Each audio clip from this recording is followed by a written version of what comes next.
Alrighty, what's going on, everyone? Episode 20 of the Third and 10 podcast is here. I'm Nate. That's Brian here to my right. Hope you guys had a great first week, basically, of college football, because week 0... Does week 0 even count? No, that's the thing. That's what I really It's an don't... appetizer. That It's makes kind sense. of like if you're at a fancy restaurant and you sit down and there's like a bowl of bread in front of you. That's week 0. It's the bowl of bread. That makes sense. Because, you're like, all right, you go eat. You like the bread, but like you're not leaving like other than like some chain restaurants. You know what I mean? Like, man, that bread that's good. It's like now you're like, oh, the bread was good, but I like the main course week 1 a lot better. Yes, sir, indeed. And speaking of week 1, a lot of great games over the weekend. We'll talk about your Irish in just a bit, as well as our other takeaways from college football. But today is also our first 3rd and 10 fantasy draft. It's going to be me, Brian, and a couple of friends of mine as well who will be participating in this draft. And it'll start in about half an hour from now. So once that comes, we'll make our teams and talk about them and explain why we made the picks that we've made. And we'll go from there. But let's get started because we don't have much time until then. Yeah, the Irish, baby. How about them Irish, Brian? I mean, 1-0, great start at Kyle Field. You guys defeated the Aggies. But this is all you, man. Just take it away, man. What your thoughts on the game? What happened? For those of you who didn't watch it, just tell us how it went, man. I mean, it was incredible. Like, anytime the Irish get a big victory like that, it's always good. And it's especially good when you're sitting in your friend's house with 3 of your friends who all hate Notre Dame and think Notre Dame's overrated and all this stuff. They shut their mouths for the night watching Notre Dame dominate Texas A&M. And, I wrote all this. Notre Dame, the briefing, came out today at 3. Go on bellyupsports.com and check that out after the show. You can get a full breakdown, not just – but here's a Spark Notes version of what happened. First off, proven now that Notre Dame has one of the best defenses, if not the best defense in the entire country, okay? That secondary on Saturday was unbelievable. I mean, Xavier Watts was big. Elise Shoto getting that interception that completely took the wind out of Wegman's sails. Like, after the interception, there was such a change on Texas A&M's offense where in the first quarter, it's like, okay, they're moving the ball down the field. This defense just has to play bend but don't break. They gave them some big yards, but we held them to a field goal. If we can do that all night and this offense can get rolling, we'll be fine. And then Wegman throws the interception. After that point, there was a change on offense. Wegman starts struggling, and this defense took that next step, all right? They held the Aggies to like 232 yards. It was only like 3.6 yards per play, 100 passing yards. And yeah, the defense exactly what we thought they were going to do. And the offense, did they have a great night? No. Riley Leonard didn't look great. The average stat line. But what you saw from Riley Leonard and the Irish offense was competing. They wanted to win that football game. They weren't going to roll over and die because, 4th down, we're done. No. Even though Riley Leonard clearly got the first down but didn't on that rush, you saw him in that pile. He was celebrating before he crossed that line. He was pointing first down. That's what I want to see out of some Notre Dame quarterbacks. I want to see the passion. I want to see the drive. I want to see this guy embrace Notre Dame and go, okay, I want to win for the school and the fan base. And that's what we saw out of Riley Leonard. So I'm very excited, and he's only going to get better as the offensive line in front of him develops and gives him a little bit more time to throw. Because let's face it, he was running for his life all night. That Texas A&M defensive line is great. Going up against that defensive line for the Irish, who has basically no experience, only have no seniors on the line. I think only like 6 starts between all 5 of them combined. Like, that's not who you want going up against them. But as the schedule eases up, we'll see more explosive Irish performance on offense. But at least we know this defense can go toe-to-toe with any team in the country. That's the main takeaway. All right.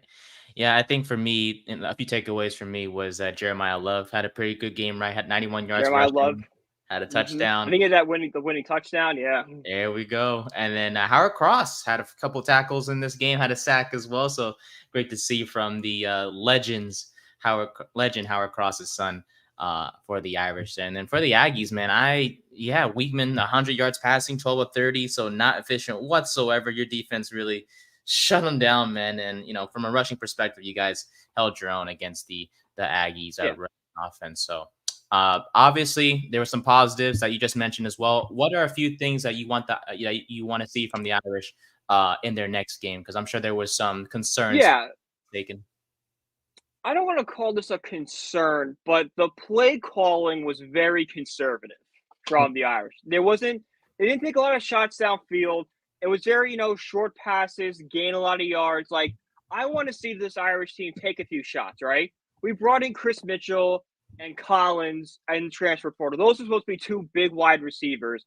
And Riley Leonard, yes, he's a very dual threat quarterback and uses his legs a lot, but he can also use his arm. I want to see that arm talent a little bit. And maybe we were, the changing the game plan up, make it more conservative, more run based, because we were afraid of, how young our offensive line is and how good that, Texas A&M defensive line is. And to know that if Notre Dame, takes a snap, we can't let that play develop because the line is so inexperienced. They're going to let up some things they really shouldn't, causing Riley to get sacked, and that could kill momentum. So maybe that's where it is. But when we're facing a school like Northern Illinois or when we're facing Navy, I want to see Riley Leonard take some deep shots downfield. If we can just get the deep ball in the passing game to the same level of a school like Georgia or Ohio State, there's no team the Irish can't not beat. Mm-hmm. Yeah, I was looking at the statistics here. So Bew Collins had the longest reception for the Irish of 20 yards. I don't have the exact stat in front of me in terms of what the longest attempt for Riley Leonard was, but like you just mentioned, they got to just push the ball down the field, and that's what hopefully we'll see more from the Irish in future games. And at this point, the schedule wise, this was I think you mentioned it last time on our last episode, Brian. If the Irish won this game, the rest of the schedule is pretty favorable. You have Northern Illinois this upcoming weekend. You have Purdue. You have Miami, Ohio. You have Louisville and Stanford in the next 5 games or so. I want to make sure because I forget if I asked this last time, but you are pretty confident that because of this win, this was like the toughest game. This is the toughest win before USC the last week of the season.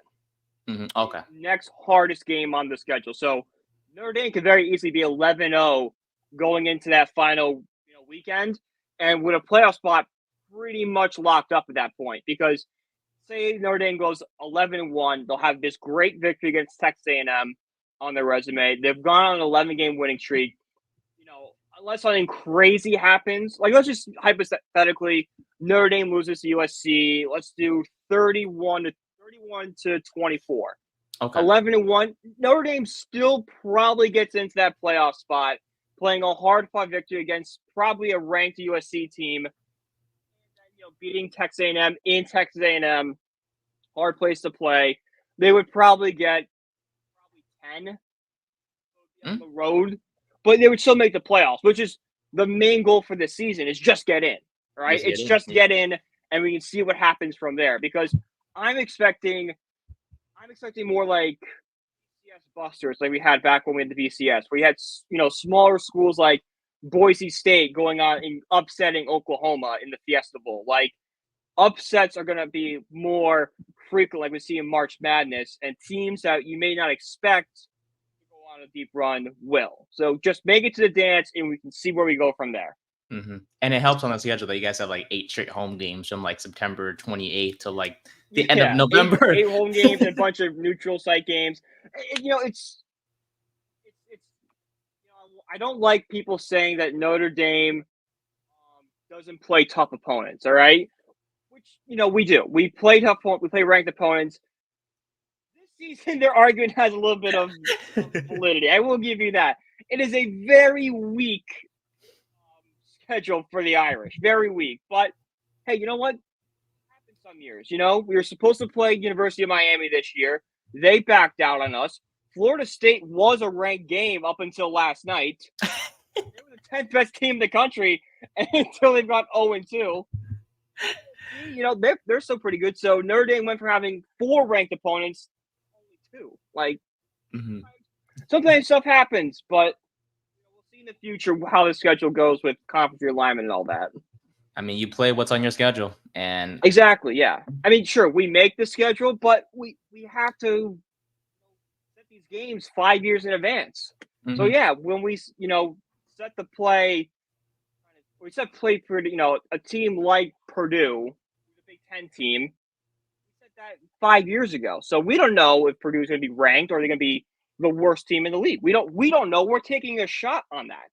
mhm. That's one of the hard parts of being independent. But it's something I wouldn't want to change. Mhm. I think that's the fun thing about being independent is that you can like kind of play whoever you want to play.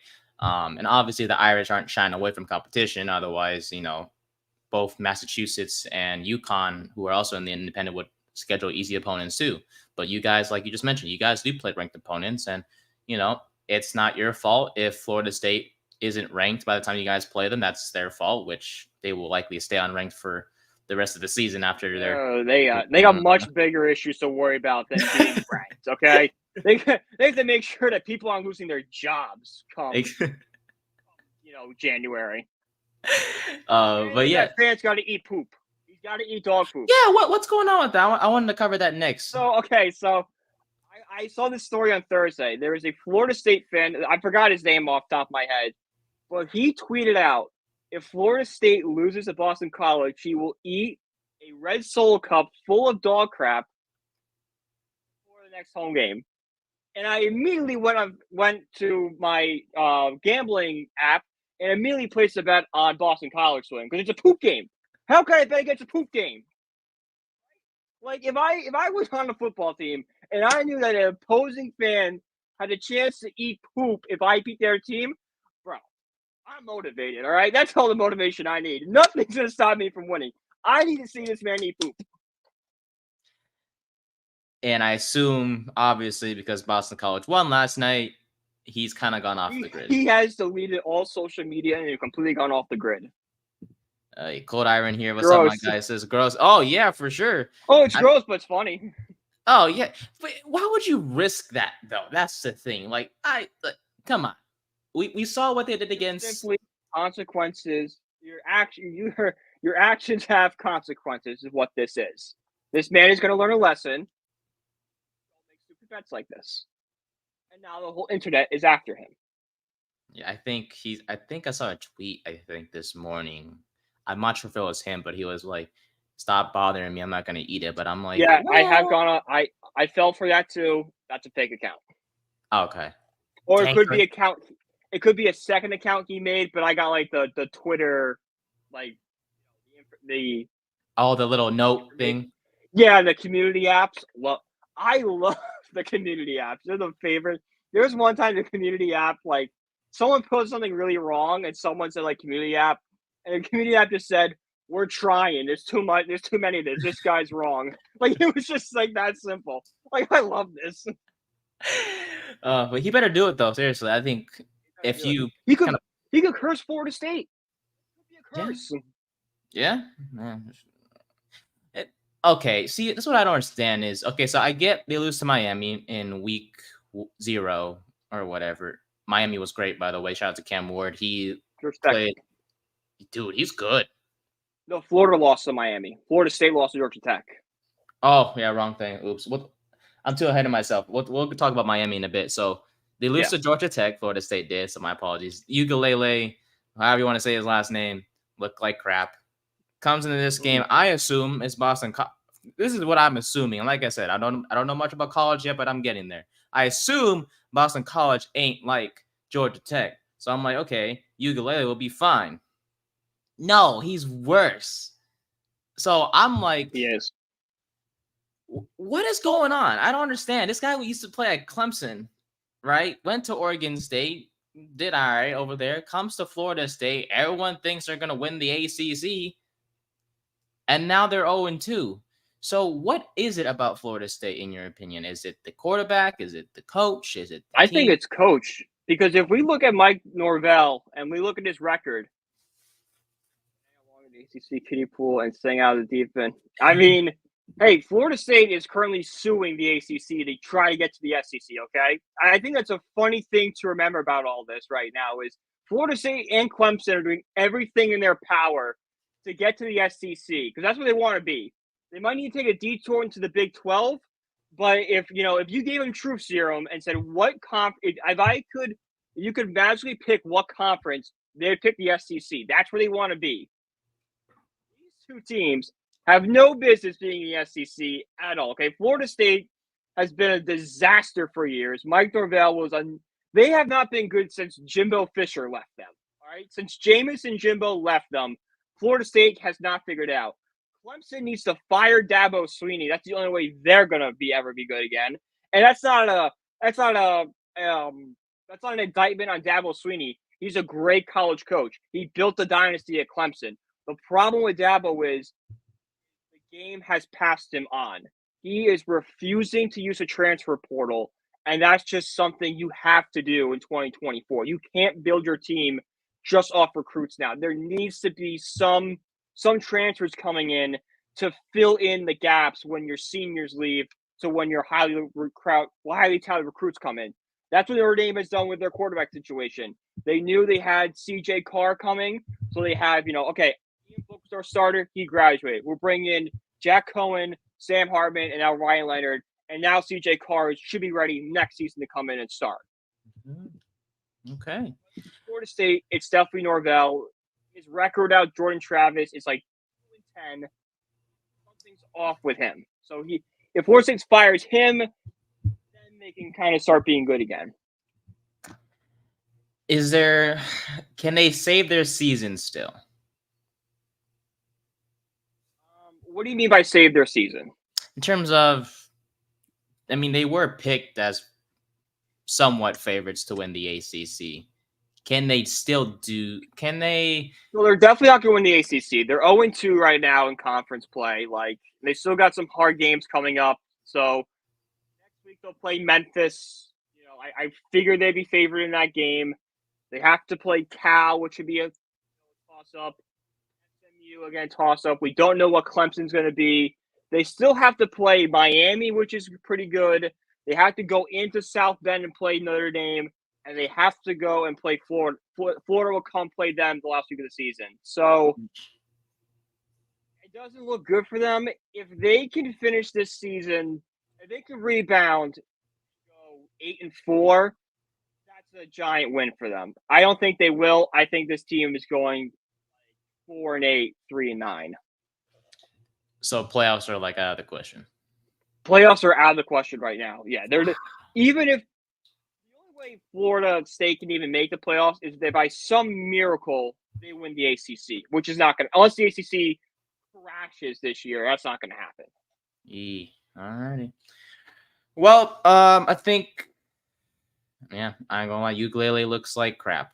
So he's on his third school for a reason, and that's all I got to say. Couple shout outs to a couple players. One of them's Cam Ward. I love that guy.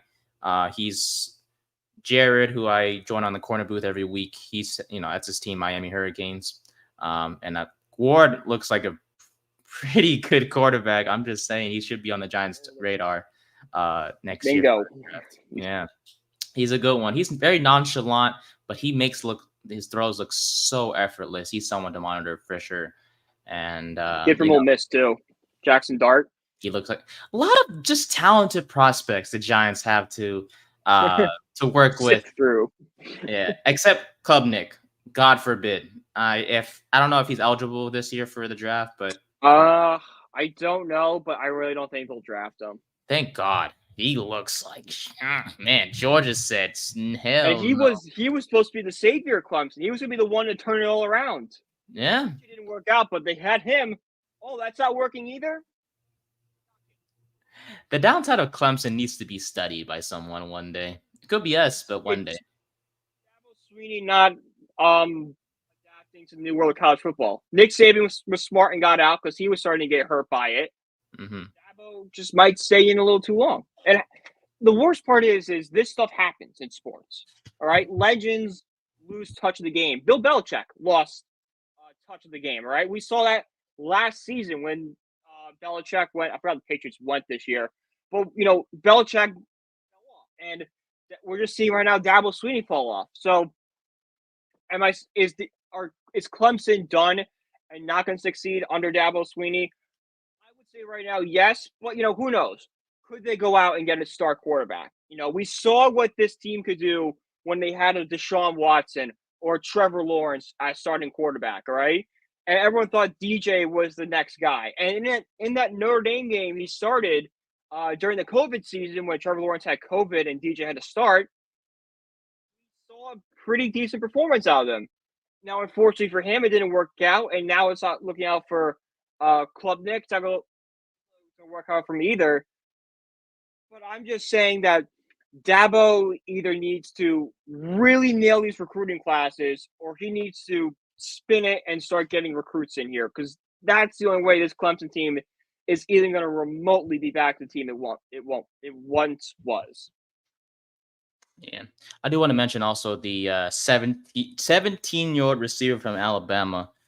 2 catches, 130 plus 2 touchdowns. Yeah, when I was 17, I was still in high school playing regular, varsity football. Meanwhile, we have 17-year-olds like, I think his name was like Ryan Williams, I think, catching balls from Jalen Milroe for touchdowns. Makes me think I was a failure. I ain't gonna lie, Brian. Oh yeah, every time it makes you feel bad about yourself. every single time you're like, oh, that kid was 17. Like, girls at 17 and failing. like this kid's catching touchdown passes, going to be the star of campus. At 17, I was just like yelling on my couch at a Mets player for watching a called third strike that I wouldn't even hit even close to. This kid's going to be the star wide receiver for Alabama. Yeah, I failed. Yeah, no. It's all good, man. We're here. We can talk about these players and have fun with this. So, isn't too bad over here at our age. But before we get to our fantasy draft, we'll touch in about 6 minutes. Right now. I don't know about you. Life's great. Life's good, man. Football's back. Football's back. The Mets are in a playoff chase. I'm doing fine right now.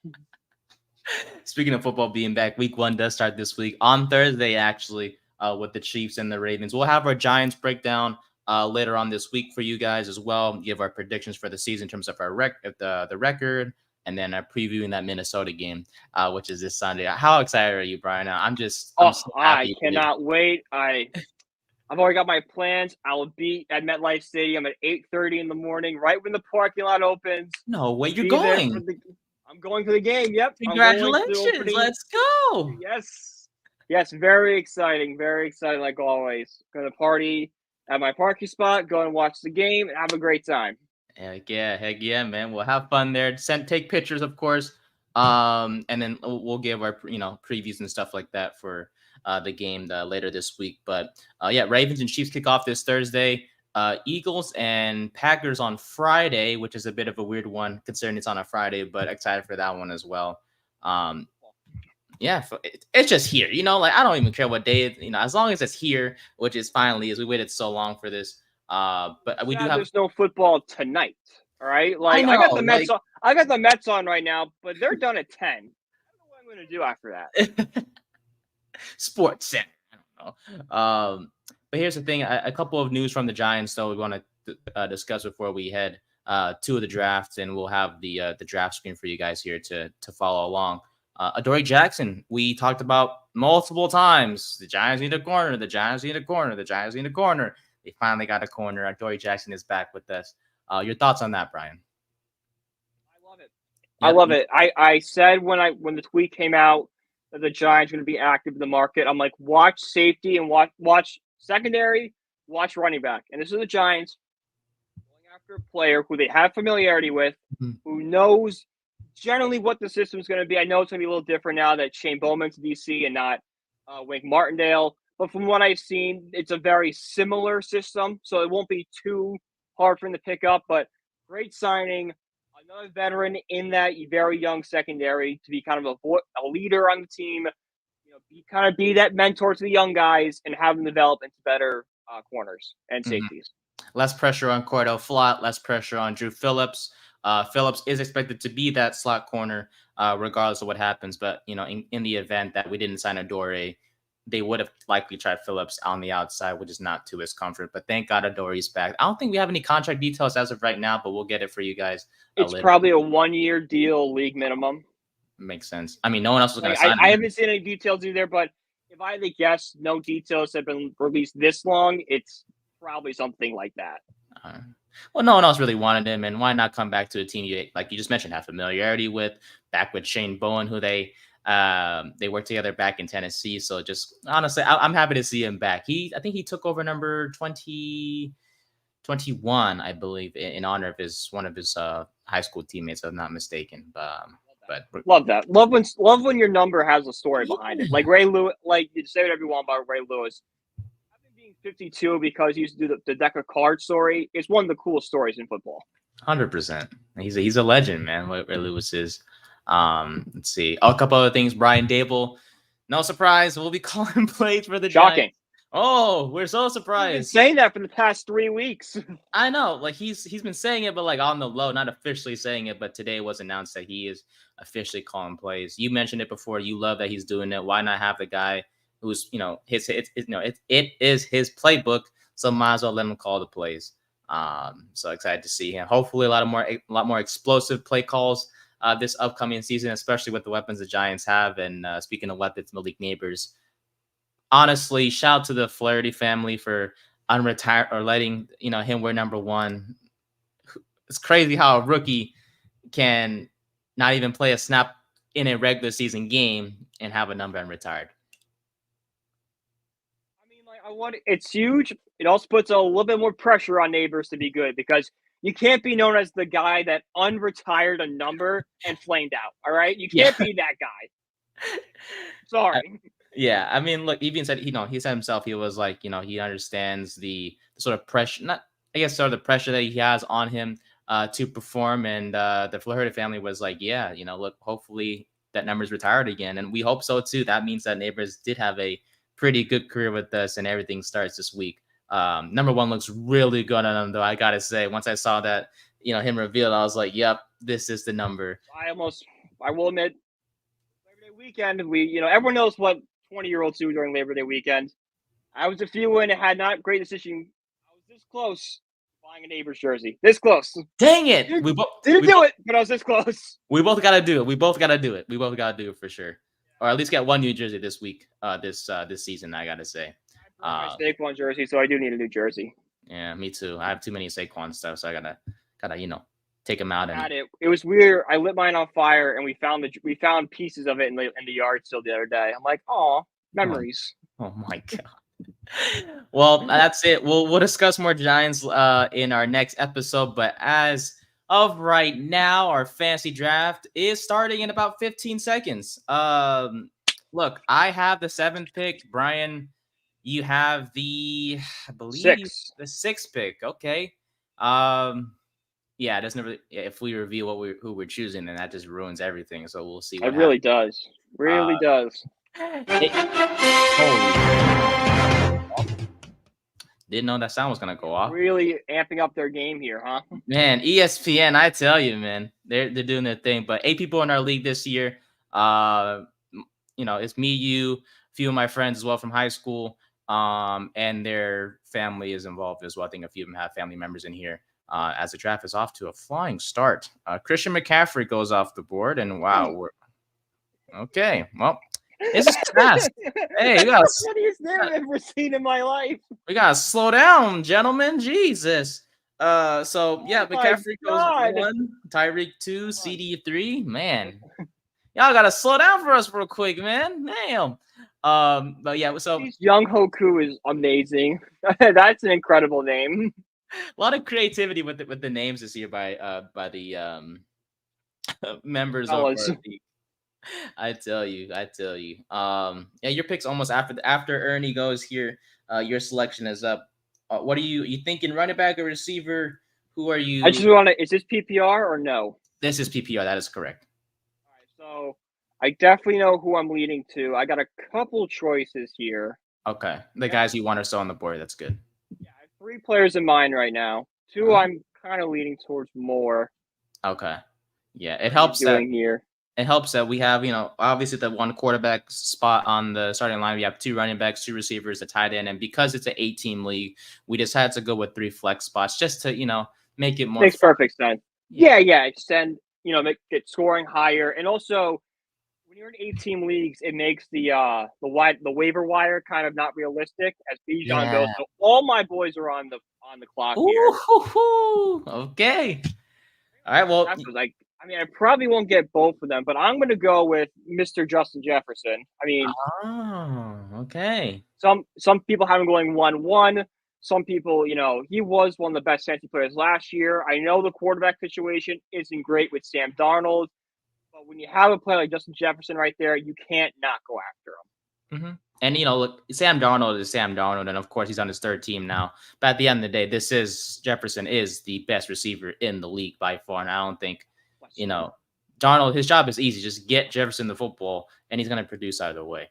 Yeah, pretty much. Yeah. So my guy's still on there. He's to me the most consistent receiver, both last year and heading into this season. I'm on Ross St. Brown. I love him to death, dude. He's very love it, man. Thank God he was still there. I thought maybe the guys in front of us would have taken him, but thankfully he is still there, and I got him. Excited to see what he can do with Detroit this season. Once again, Puka going 8. Let's see. Oh, our guy Easy from the radio show. And Travis Etienne. I love Travis Etienne in this draft. I'm telling you, I think he's going to be really good this season. Jacksonville doesn't excite me, and I don't know why that is. There's so many question marks around them. It's like they're not like, yeah, they could be a playoff team, but like they also could just completely implode. Yeah, we don't really have a beat on them, Mm-hmm. No, I totally understand. Yeah. So, I'm thinking. I mean, it feels like a curse to do it, but then again, I don't know. In my previous drafts, I don't tend to go running back. I've waited on running backs to like the middle rounds, and it hasn't gone too bad. But it would be nice to get a running back this early. We got 10 seconds. I'm gonna go with Jonathan Taylor, obviously the RB1. I was gonna go Saquon. Oh, let's go. I was scared about Saquon. Both players I wanted. Jamar Chase. Okay. Why are you scared about the contract stuff? Not really. I think they'll figure it out. Yeah, I think they're gonna prioritize. Like, I know we didn't see a lot from T. Higgins, but I think they know how important Jamar Chase is, especially the connection to Joe Burrow. This is going to be something they want to hammer out and get done with. Okay. Alrighty. Ernie here goes with Saquon Barkley.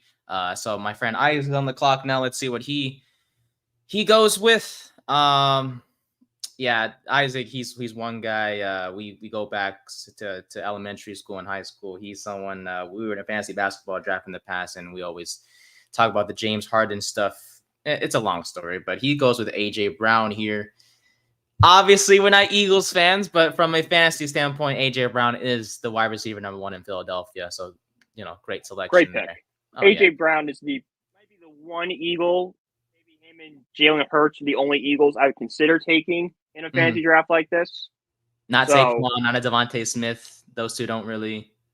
I mean, like Devontae Smith, I think is a good receiver, but like I just couldn't personally root for him. Like, he was drafted by the Eagles. Like, I'm good.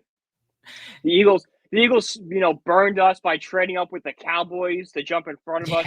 The story behind Devontae Smith, the Eagles, is just one that makes Giants fans blood boil.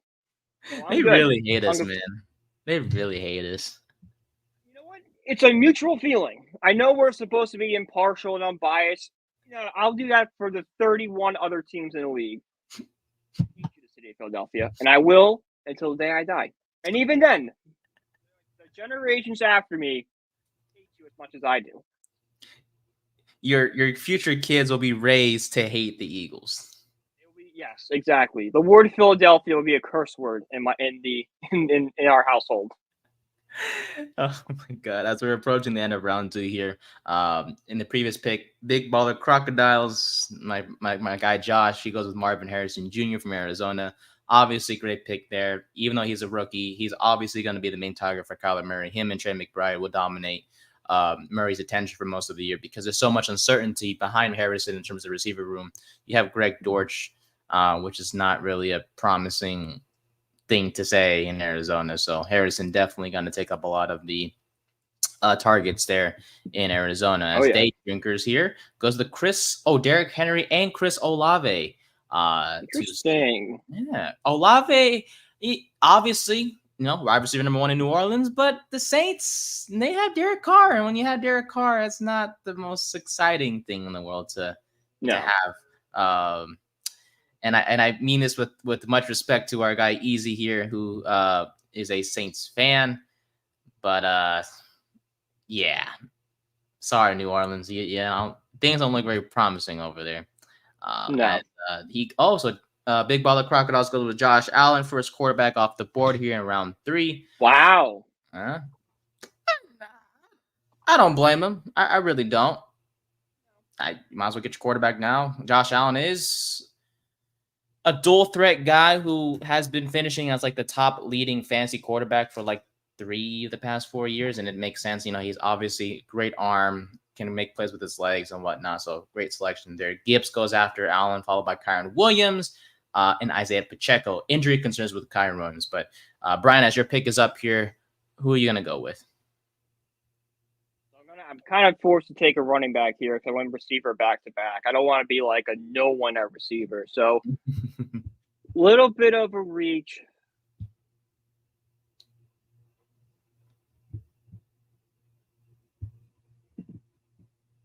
Mr. Cooks from Buffalo. James Cooks. James Cook. I think Buffalo took a very big hit with wide receivers. I think we might see more running games coming out, meaning more touches for Cook. I think we'll be okay. Okay. Oof. Okay. I'm gonna go with Mr. Consistent. I'm gonna get another wide receiver here. I'm gonna go with Mike Evans. No matter who's at quarterback, he always gets 1,000 yards. Always, dude. Always gets 1,000. Insane. Mm-hmm. So I'm gonna go with consistency. Yeah, I love that. Let's see. Oh, Devontae Adams goes off the board to end round 3, heading into round 4. Let's see what 16 thinks here. As he goes Rachaad White, so he will wait on a quarterback as well. I'm debating on doing the same, as there's a lot of intriguing options left on the board here, but I think I'm gonna go ahead and get tight end out the way. Can't go wrong with this guy, obviously, Mr. Kelsey himself. Kind of Kelsey's boyfriend. Yeah, a little bit of concerns with the receivers in Kansas City, but they have talent there. Obviously, Xavier Worthy, Rashee Rice, and whatnot. But Travis Kelsey is just Travis Kelsey, and him and Mahomes have a great rapport. So, all right, Brian, what are we thinking, bud? 40 seconds. We have a running back. Mm-hmm. Could go for the safe play and get another running back. And there's a very consistent running back sitting right here. But this is PPR. It is. PPR, so that means receivers are of value. I'm going to go Michael Pittman Jr. All right. Okay. I think he's underrated. I think he'll get some passes. I was torn between him and another wide receiver 1 that's still sitting there, but maybe he'll still be there at 38. He shouldn't be, but maybe he will be. We'll see. We'll see what the guys in front of us decide to do with their teams. I kind of have a feeling who you're talking about, but we'll see what happens. You just let me know when the guy you're talking about goes off the board. As Drake London goes to Ernie here after your pick of Michael Pittman. So Isaac's is on the board. Looking at Isaac's team so far, has 2 great running backs with Breece Hall and Kyron Williams. AJ Brown was his receiver right now, so we'll see what he decides to go with. A lot of intriguing options on the board still. Nico Collins, Malik Nabers, Alvin Kamara, Josh Jacobs, DK Metcalf, Brandon Ayuk recently got re-signed with the 49ers as Isaac goes with Deebo Samuel. We all wasted a month of our time with Brandon Ayuk. Like, oh, is he going here? Is he going here? Oh, we just re-signed and we all just wasted a month of our lives. Yeah, pretty much. Same thing with Trent Williams too. Apparently he re-signed with his contract got restructured because there was some fears that he was going to sit out to start week 1. Very major concerns. And all of a sudden, as of today, or as of early this morning, like very early this morning, he was on a flight back to San Francisco to sign this restructured contract of his. So apparently he was motivated by the fact that his teammate got shot, Ricky Pearsall. That was his motivation behind signing that contract, which in a way, I guess. Which, by the way, scary situation. Sending prayers, hoping everything best for that young man. Oh yeah, yeah. Obviously, he was trying to. He was at like some fan event, and some 17-year-old who, ironically, is from my hometown of Tracy, California, decided to. Yeah, way to be on the news, Tracy. Yeah, thanks. Way to, the pride of our community. Exactly. It's like you would think Wide like it would make the receiver. news for good stuff, but no, apparently not. Nope, tragedy. Tragedy, I know. But it's all good. Thank God Pearsall's okay. He is out of the hospital, but he will miss the first 4 games of the season for San Francisco. So obviously prayers to him and his family, and hopefully definitely makes a full recovery here. As after Debo, Alvin Kamara's off the board, Josh Jacobs off the board, and Nico Collins rounds up round 4. We head to round 5 now. We'll see what Day Drinkers goes with here. Obviously, a lot of quarterbacks still on the board. Of course, one of our favorite receivers are still on the board as well. But he'll likely be off the board by the time I come around, or by the time you come around as well, Brian. I feel like you know who I'm talking about, but we'll see. Oh yeah, he was the guy I was talking about earlier. I was debating taking him before. I know. Right there. He's actually right. not gonna, because Ernie's auto drafting, so he'll be. If he doesn't get picked next 4 picks, he's on Ernie's team. So we're not even gonna get a shot at him. Darn auto picks, man. They're always a curse. Because so DJ Moore goes off the board here to start round 5. Josh is up here. We'll see who he goes with. Josh already has his quarterback. Was the first team in this league to get a quarterback. So we'll see what other. So he goes with Patrick Mahomes. So he goes with 2 quarterbacks. Definitely a strategic move there. Strategy. I feel like I know what he's trying to do. But CJ Stroud goes after. So quarterbacks going off the board, man. This is a little bit scary. I was hoping Mahomes would fall to me, but it's all good, man. I understand what he was trying to do. Josh there trying to maybe, get a trade going with one of the members over. Like we'll see what happens. But it's a bold strategy, but it doesn't always work out the way people. Yeah, there goes Nabers. It doesn't always work out the way people hope. Exactly. I'm gonna kind of buck the trend here. Where did he go? There he is. Going with Kenneth Walker III to round out my running backs. All righty. Feel very confident with that pick. All right. So I know usually it's a curse to do it because they're a rival, but look, because the quarterbacks are off the board, I gotta get one too, and he is the best one out of the remaining ones. I know I could wait a little bit, but I don't think I should. I'm gonna go with Jalen Hurts. Obviously, tush push, great weapons around him. I think he'll be just fine. And I know he's an Eagle, but for fantasy purposes, I gotta do it. Jalen Hurts is my pick. I got my quarterback though at least, so I'm chilling. As a 16, or it's not 16, but easy here. The radio show goes with Joe Mixon to round up round 5. We head to round 6 now. As we're going around and see what Easy goes with here. I don't think Easy has a quarterback just yet. Maybe he goes with one here. No, he waits and goes with Sam Laporta. Whew. Okay. This is tough because I could go receiver again, and he is back with the team, and Ayuk is. But I'm gonna go with the speedster. I'm gonna go with Devon Achane, man. He had that great game last year. I love it. Yeah, he's a speed. I love him. He's fast, dude. Miami's just a fast offense, so he should get his points there. But here, round 7, Brian, you're round 6. Yep, you're up. What are we thinking, buddy? What are we thinking? I definitely can wait on quarterback. Okay, yeah, I would say so. So I'm going to shore up tight end and get the 3rd best tight end in fantasy, in my opinion. Mark Andrews. Very smart. Very smart. Because, after those 3, I know there's, obviously Kittle out there as well, but the drop off in tight ends kind of starts after. I like Jake Ferguson, but I don't like him as my everyday starter as a tight end. I like him as my plug and play guy. Mm-hmm.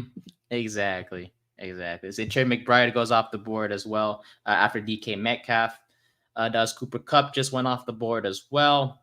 The Rams concern me a lot, though, Brian, I got to say, because I know Puka missed some time last season and also this year's in the offseason and preseason as well. Cooper Kupp has injuries, concerns. Matthew Stafford's old, and Kyren Williams. Kyren Williams is going to be a punt returner. That's always just concerning from a football standpoint, especially fantasy, because there's so many injuries that happen on kickoff and punt returns. I think majority. I think 50% of concussions come from kickoffs. I know that's not what Kyron's going to be doing, but it just shows you that those are the two most dangerous plays and where the injuries come from. So I tend to stay away from people having big roles in special teams. Yeah, I don't understand the whole Kyron Williams punt return thing. He is your RB1, and I know you drafted Blake Corum, but at the same time, Kyron is your RB1. So don't know what Sean McVay is thinking. I know he's a smart guy, but this is not to sound disrespectful. This is kind of a stupid move to put your RB1 at punt return. Yeah. I'm just saying. Oh, it's a questionable move. It's definitely a head scratcher, but there's a reason why he gets paid the big bucks to be a coach and why we're sitting here drafting fantasy teams. Fair enough. George Kittle and Evan Ingram round out round 6. We head to round 7 now. Plenty of great players still on the board. Obviously, when you're an 8-team league, definitely a lot of players in the middle rounds here. So we'll see what Day Drinkers goes with here. So far, your thoughts on your team? You feel pretty good? I'm loving my team right now. I got two possibly potentially wide receiver 1 and 2 in fantasy, Justin Jefferson and Jamar Chase. I got Kenneth Walker and James Cook. Not the best running backs, but definitely two solid guys going to put some points up. No quarterback yet, but there is someone in the 6th round and the 7th round I definitely can pick up here.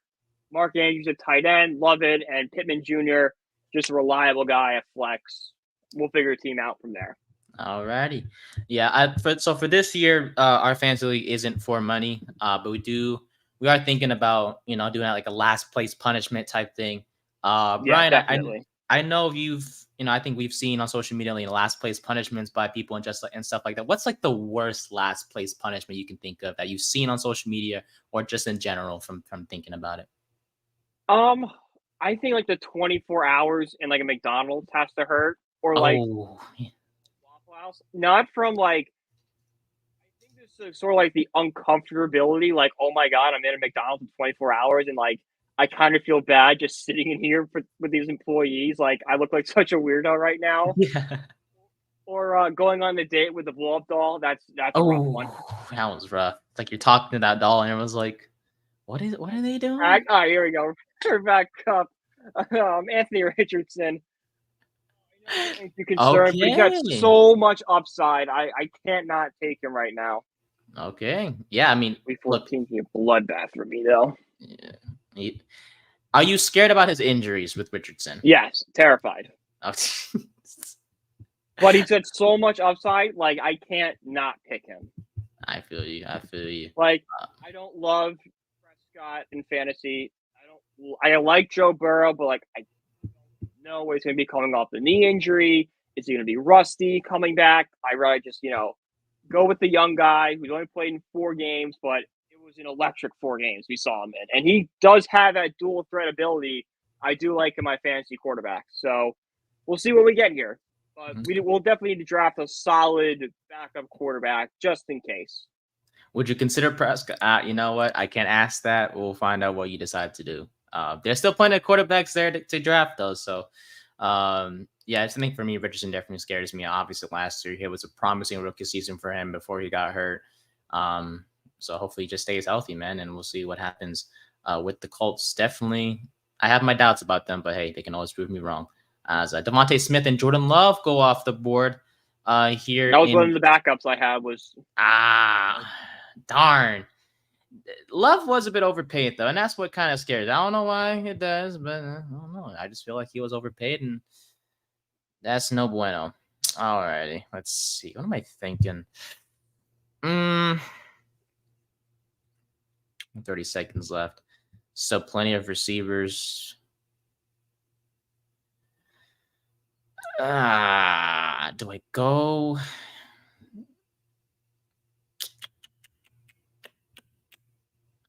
I think because one of his teammates is missing the first 4 games of the year, Levis has to throw to somebody. I'm going to go with Calvin Ridley. Even when DeAndre Hopkins comes back, both Hopkins and Ridley will be the top receivers for Tennessee. And especially with his first 4 weeks, I'm going to go with Calvin Ridley here at wide receiver. Trying to load up on my receivers here. All right, Brian, what are you thinking? So I'm torn between 2.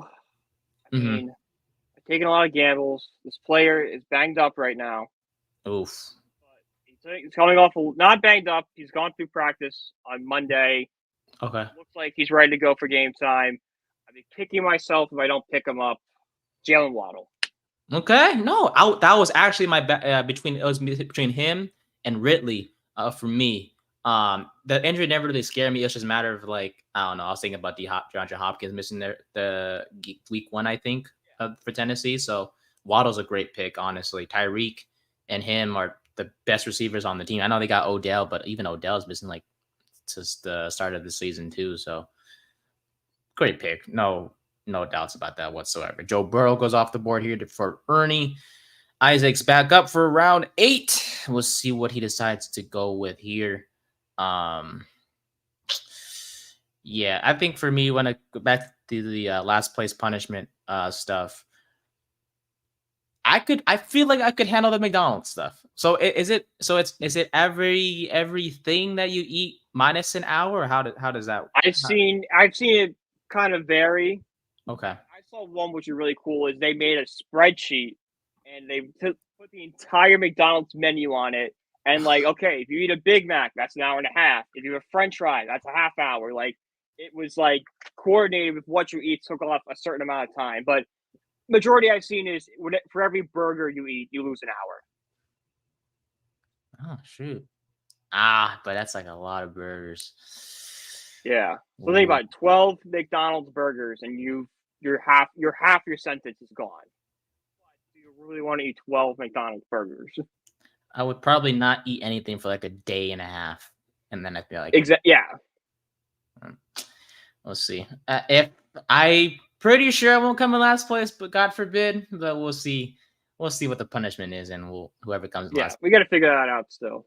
Oh yeah, 100%. A collective decision. We'll announce that on the pod. And true. And of course, our viewers and listeners, you guys can recommend stuff for us as well. Yes. Let's see. So Aaron Jones and Terry McLaurin go off the board here. Josh is up with about 16 seconds left. Got a text message in our group chat from Easy saying Nate took my absolute favorite Amon-Ra and I'm sick. Hey man, I love Amon-Ra. He's so consistent, and this Jared Goff loves throwing to him. I know they have Laporte and everything. Jameson Williams, I definitely expect a breakout year from him as well. But Amon-Ra is the leading guy, and he's expected to get about like 100 targets plus, no doubt, in my opinion. So definitely had to get my guy. I love Amon-Ra to death, the sun god himself. T. Higgins, the sun god. So T. Higgins goes to Josh, and we'll see what Day Drinkers goes with here with about 30 seconds left. Still definitely a lot of great players on the board.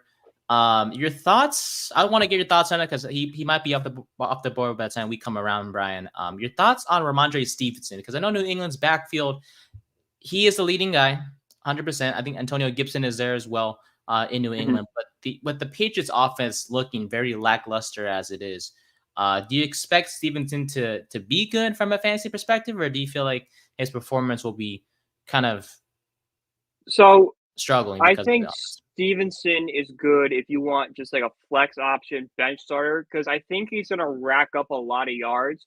The problem is I don't think he's going to get the red zone touches needed to be a starting running back. I think it's going to go to Gibson.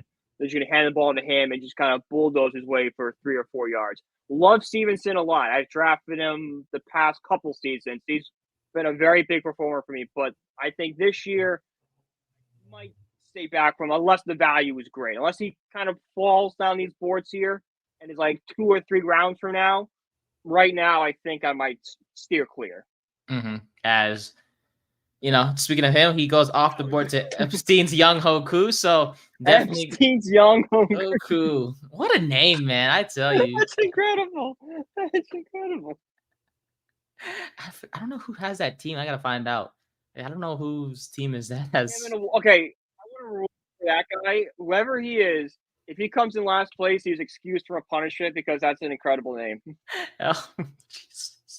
Kyle Pitts and George Pickens goes after him. So Brian, you're up, buddy, in round 9 here. Who are we thinking, bud, to select? One more flex option open. Start aiming for the bench, though. Yes, definitely. So I'm gonna do that. Okay. I'm gonna pick up Zamir White. Zamir White. Dang it, that was my pick. Shit. Well, your thoughts on Zamir White? Why'd you decide to go with him? I think there's so many problems with that Raiders offense. I think they're going to look to the run game more, which is to give Zamir White more touches and get him more yards and more touchdowns. Okay. Nice plug and play kind of guy. Yeah, I don't blame you, buddy. I don't blame you at all.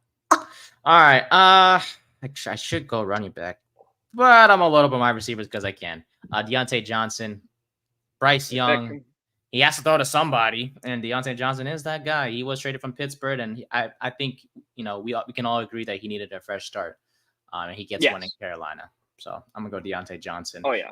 Get him out of Pittsburgh. They're so weird over there right now, and it still is pretty weird with Wilson and Fields. And get Bryce Young someone nice you can throw to. I think both of them will have bounce back seasons. Mm-hmm.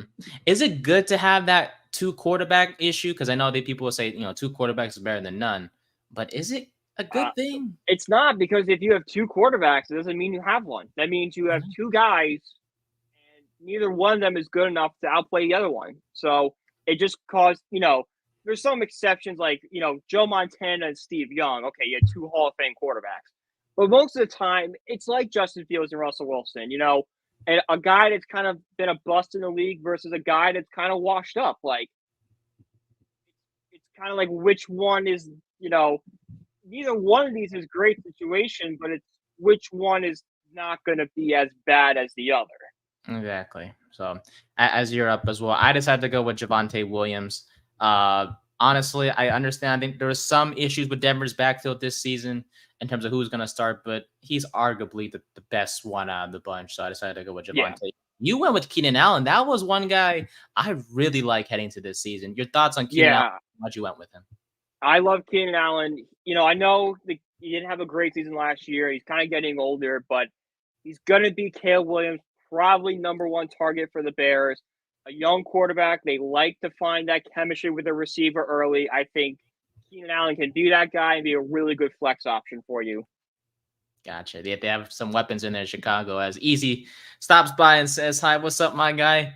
Your team looks pretty good, my guy. Easy. It looks pretty. Yeah, it good. looks really good. It looks really good. Love it, man. You got Jordan Love, ETN, Rashad White, Nakua, Adams, Laporta, Mixon, Devontae Smith, Tank Dell, and Jaden Reed.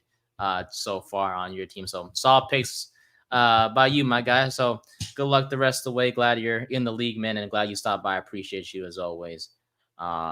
So yeah, after Keenan Allen, Chris Godwin's off the board. David Montgomery, definitely a pick that I personally like as well. Jahmyr Gibbs, he is going to be healthy to start week 1. But Montgomery and Gibbs are just a 1-2 backfield that last year, from what we saw, they even each other out in terms of carries and touchdowns and stuff like that. Yeah, they do. The one thing that's curious about David Montgomery is when is it going to be Gibbs' time to take over? Because we all know it's coming.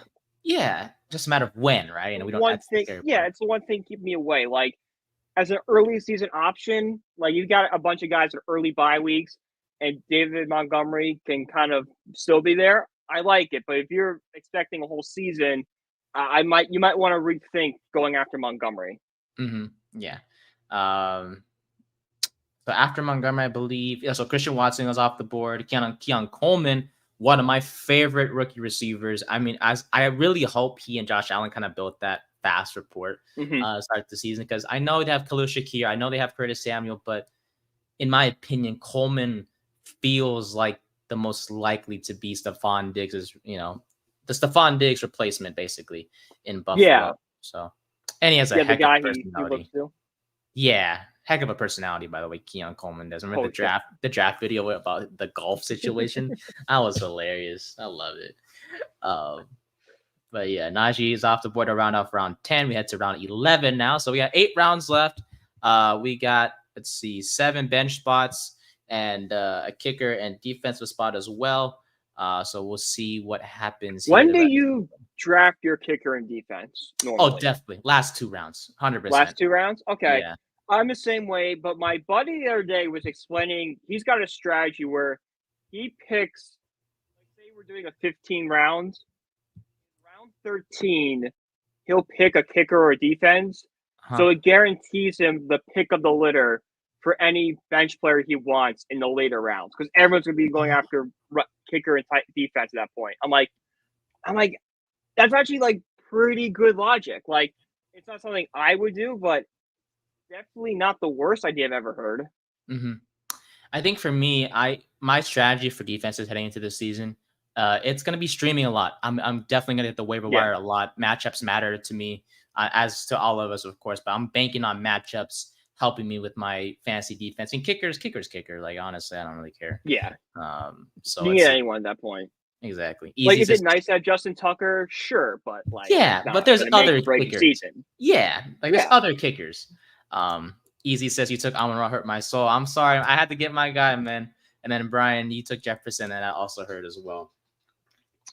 Sorry, I gotta pick. If got Jefferson sitting in front of me, that's like that's like putting a bag of Skittles in front of a 3-year-old and telling him not to eat it. He wasn't gonna fall that far. Let's be honest. Jefferson was gonna fall that far. Let's see. Okay, so Odunze, Eckler, Rogers, Worthy, and James Conner are off the board. As Brian, you're up here in round 11. Thinking the guy I share a name with, spelled right and everything. Remember when he came out to Many Men, or how the song goes? When he walked out the tunnel for his first game after he got shot. What a guy, man! Yeah, just a great human being. I think I know he's got Austin Eckler in front of him, but I really think he could make a big step forward this year in the sophomore campaign. He looked really well after the gunshot wound, and he said he wasn't even playing 100%. This is the first season we're going to see him since college playing 100%, and I'm excited to see him. 100%. Yeah, I think I will say, if you had to choose, would you choose Brian Robinson or Austin Eckler to be your RB1 in Washington? Have to go Austin Eckler to start the season because he was just so good for so long. You did sign him for that contract. Like, I feel like you have to at least give him a shot at it, like a fair chance. Mm-hmm. Yeah, I think for Eckler, it's like we all know he was brought in to be that pass catching back. That's what he was in Los Angeles, and he was complaining about he got too many carries or whatever that issue was. But you know what? At least he has a running mate now with Brian Robinson in Washington, so we'll see what happens there. So Singletary, that's our homer pick. Devin Singletary goes off the board to Easy, followed by Brian Thomas Jr., another promising rookie running back there. What do I want to go with? I'm probably thinking running back, but I don't know who. It's just I will go with. I'm gonna go with Tony Pollard. Jalen Warren was like, but I don't know because Najee's still there, and yeah, I don't know. I decided to go with my guy Tony Pollard. So makes sense. Brian, you went with Jacoby Myers.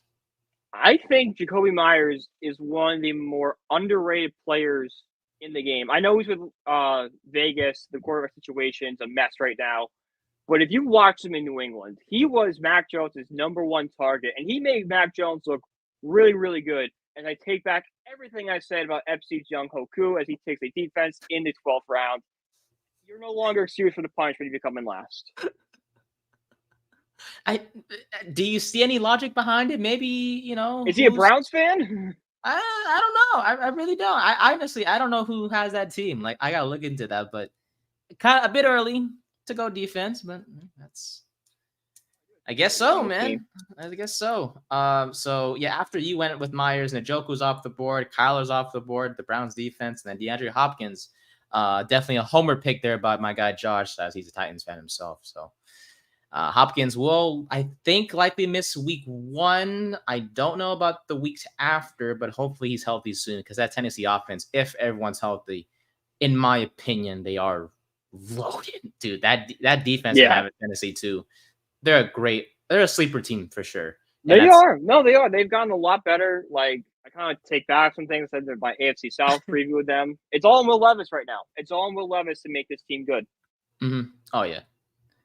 He has the weapons around him, obviously, and a new coach in Brian Callahan, and I just, to me, the sky's the limit for them for sure. They may obviously not win the AFC South, but they will be one of the top wildcard teams if everything goes to plan. As Day Drinkers ends with Christian Kirk for round 12. We have about 7 rounds left here, and we're in round 13 now. We'll see what he goes with Nick Chubb. So Great pick. obviously, Nick Chubb will miss the first few weeks of the season. He will be on 4 weeks. He's guaranteed 4 weeks. He should be okay after that, but we don't know. Yeah, Jerome Ford will take over there as an RB1 for Cleveland, but definitely a someone to put on the IR. This league does have 2 IR spots, so if, for example, as Day Drinkers went with Nick Chubb, putting them on the IR list, and you can grab someone else off of waivers. So solid selection there. Run on kickers right now in the 13th round. What's going on? Why are we going kickers? Did the kicker defense conversation that we just discussed not scare you guys? I don't know. Butker went. Yeah. Aubrey went to Epstein Young Hoku. I'm definitely waiting on kicker. Oh, so Justin Tucker's off the board. Wow. I mean, you guys really going Tucker, Bucker, and Brad Aubrey all gone. My goodness. Jalen Warren is off the board now. Who are you going to go with, Brian? I assume you're not going to go kicker just yet. No, I'm going to secure quarterback. I'm going to get Brock Purdy. Okay. Dang it. Get a nice, reliable backup in case, things go wrong with Richardson. I got someone I trust in the backfield. And I know it's going to put up decent points. All right. Fair enough. But I stole your pick. I know. That was my guy. Yeah, I'm gonna go someone exciting. I know he's our division rival, but he is an exciting dual threat quarterback. I'm gonna go with Jaden Daniels. I mean, he's a rookie, I understand, but just the excitement for him about him, in my opinion.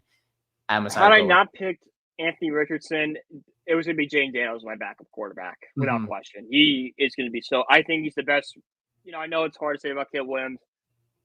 Jaden Daniels, I think he's the best quarterback in this class. Oh, even though Caleb does have weapons, but that may not mean anything if you can't. Yeah, exactly. We've seen the Bears. Name me one good quarterback the Bears have developed. What is it fair to say that Jay Cutler is the best quarterback the Bears have ever had? Besides black and white football. Yeah, for him, you could argue about that. Yeah, pretty Challenger Rex Grossman. It's been a long time. It's been a long time for these guys. I was gonna go 20 seconds left. I don't know. Oh God, this is terrible. Oh no. I'll go with Jordan Addison, man. I was like, a smart pick. It's a good pickup. He's like but definitely a last resort receiver to put in my lineup.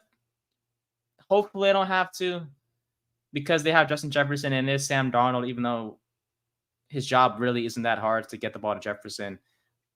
Yeah. I don't. That was more of like a rush pick, in my opinion. But who are we thinking here, Brian? 30 seconds left. I don't know. I don't really love anything here. I know. Like, a lot of concerns with these guys in the late rounds, for sure. I'll take the gamble and hope Tajay Spears is as good as advertised and will get the touches now that he's now kind of like the running back 1A. Okay, yeah. But he's a bench option. We'll see. Do you like the 1-2 punch they have in Tennessee with the running backs, or do you feel like one of them should kind of dominate over the other in terms of starting? 1-2 punch, because I don't think Pollard has what it takes to be a running back 1, to be a bell cow in an offense. We saw it just last year when it was the Dallas's RB1 and completely fell flat in his face. So I think he needs kind of like that partner in crime, and I think Tajay Spears is still young enough that he kind of needs someone along to help him develop. So maybe a couple of years in a different conversation, but I think for right now it's perfect. Okay. Let's see. So after Tajay Spears, Lat McConkey goes off the board. Jerome Ford, who will start for Cleveland, is off the board as well. Brock Bowers and Raheem Mostert as we're approaching the end of round 14. So you have 3 bench spots left. For those who didn't draft a kicker just yet. Smart people. Yeah, I guess so. 2 rounds up round 14, as we get to round 15 now. Yeah, I mean, as you guys can see, for those on YouTube, a lot of guys with like questionable marks, a lot of outmarks as well. Marquise Brown for the Chiefs is not expected to play in week 1 whatsoever. It's 2 days away. So he's going to be out. Jonathan Brooks is on the PUP list for Carolina. So Chuba Hubbard will likely take over as the RB1 for the Panthers. But I think for me, Brooks is a promising back. He was the first back off the board in the draft this past year. And with Carolina's lack of weapons, I don't know. I gotta especially say, with the IR spot, it's not a bad idea to just take him and stick him on the IR spot and just see what happens. Kind of just wait on him and see. Kind of an investment, basically. Exactly. It's like I know this stock's a little good right now, but give it a few weeks. It'll grow. Yeah. And I think, especially in the late rounds, to investments in guys that either hurt or guys as handcuff running backs in case their starter goes out. That's kind of what the late rounds are for. As day drinkers took my advice, going with Chuba Hubbard, as he will likely be the lead back unless Miles Sanders comes out of nowhere, but I don't expect that to happen. But Hubbard will likely be the RB1 until Brooks comes back. So a great pick there. Mike Williams off the board, Chase Brown, and the Raiders defense. Sure, man. Yeah. Sure, why not? Why not? At this point, we're drafting kickers and defense as early as heck. Might as well. Zeke's off the board now. All right, I'm going to shock everyone right now. Oh, what are we doing? Wow. Well, you don't have a tight end. That's why, didn't it? Is that the reason why? Tight end. That makes sense. Perfect in that role. TJ Hawkinson, I don't love taking multiple, positions, especially receivers. So I'll still stick with Goddard. Yeah, I chose Hawkinson. I was hoping you didn't get him, and thank God you didn't. I'm banking on him being ready to go and healthy once he comes back from the IR. And when healthy, he is one of the best tight ends in the league. So, without question. Khalil Shakir is off the board now. Blake Corum. Dang it! Yeah, Blake Corum's a good one. That's a good one. Gosh, darn it. Okay. Shit. That was my guy. I'm gonna go get me another running back because I should. I'm gonna go with.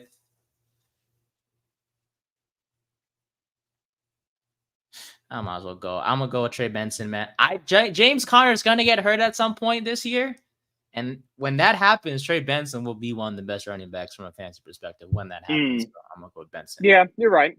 And he's probably the second best running back taken in the class. So yeah, that's true. If not the best, depending on how Brooks turns out. Corum, yeah, I don't know. Benson seems like the.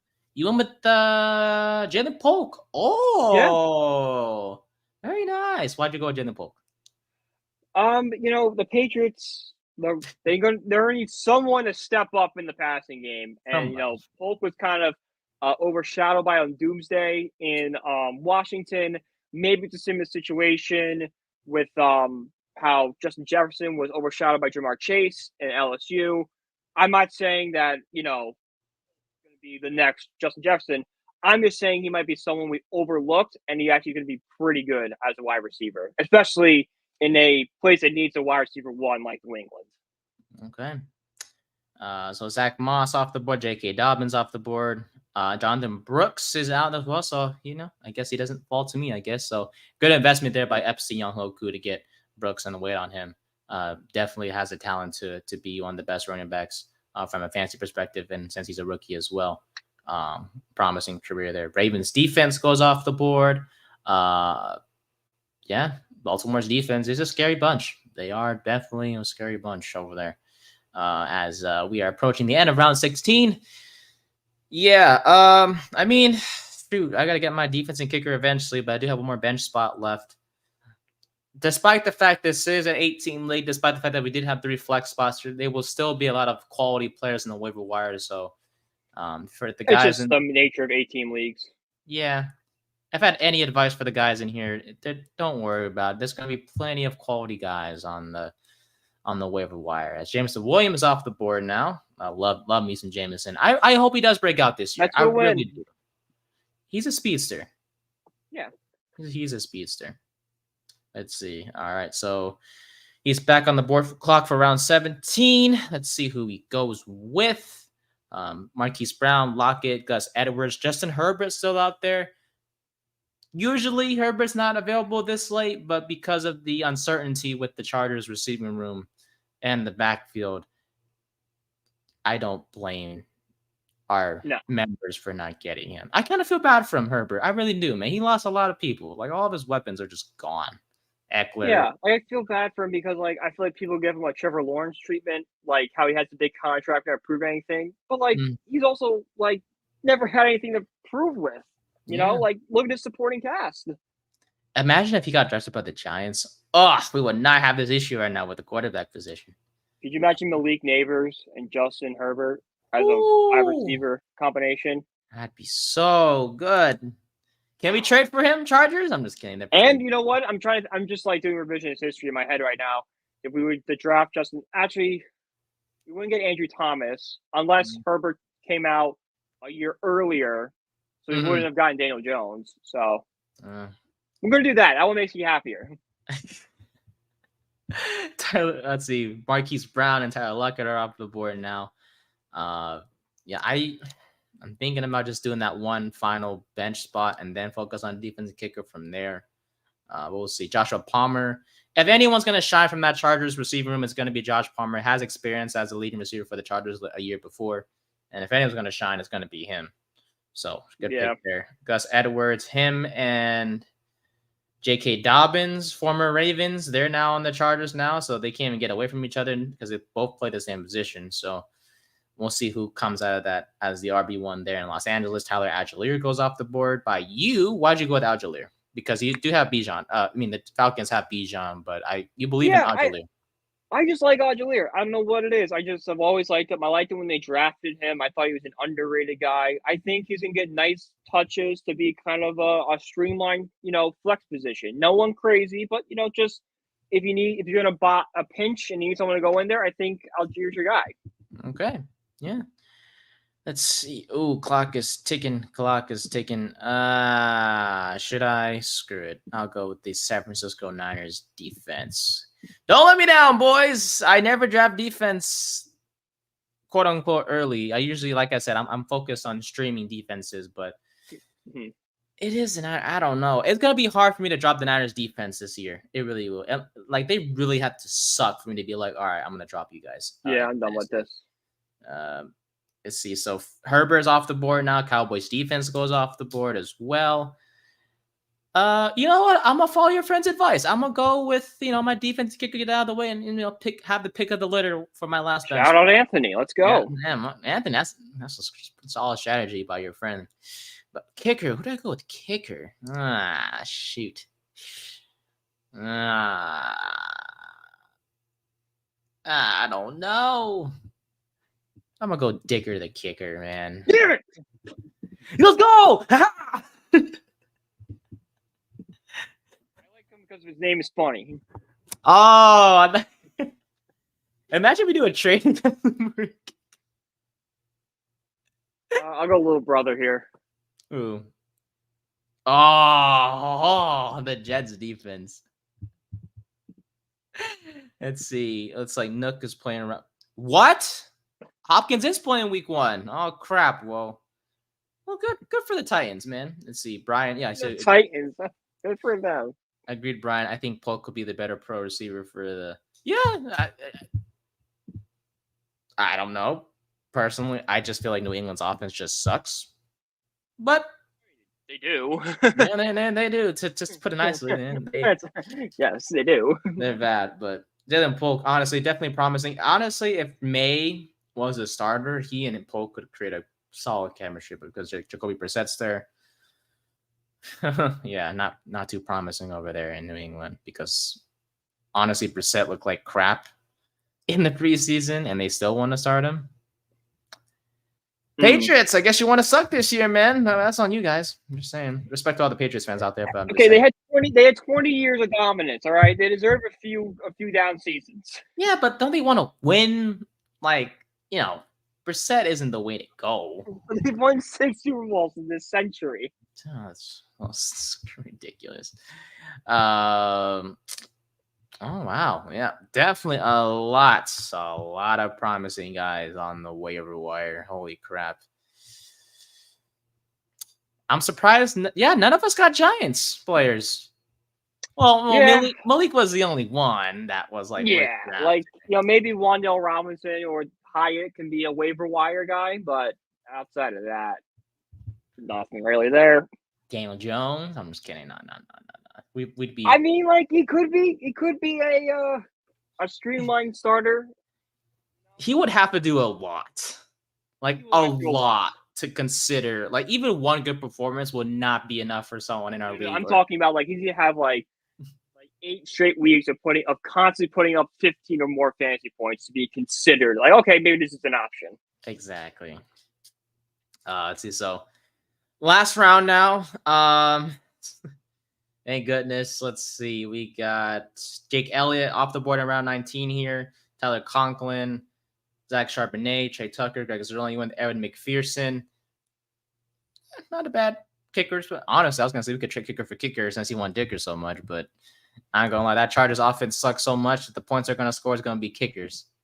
Field goals from their kickers. So yeah. I don't know. I got do I go backup quarterback? So many options. Oh, he's still there. All right, Mr. Goff. Cal represent. Yeah, that's a good one. That's a good solid back. He was a backup quarterback I was considering. Just like I said, so many guys gonna be on the waivers. And we had the draft comes in. Jake Moody is off the board in round 19. So let's before we head off, let's look at our teams real quick. For me, Hurts, Jonathan Taylor, Achane, Amon-Ra, Mike Evans, Kelsey, Flowers, Ridley, Deontay Johnson, Niners defense, Cameron Dicker, and then my backups is Javonte. Yeah, pretty solid draft. By me, what about your team, Brian? At the AI ranking right now. I got third. You got first. Let's go. Wait. I want to see the AI rankings. Go on League Home and scroll down. Oh, perfect. Right here. Oh, power rankings. Is this it? No. Okay. Let's see. So looking at all right. So it's me, Day Drinkers, you, Ernie. Surprising is auto picked. Epstein's Young Ho Koo, Easy, our guy Isaac, and Josh are the 1 through 8. This may not mean anything by the time the draft season ends, but in terms of promise for our teams, I feel pretty good. Like I think my team, I'll take it.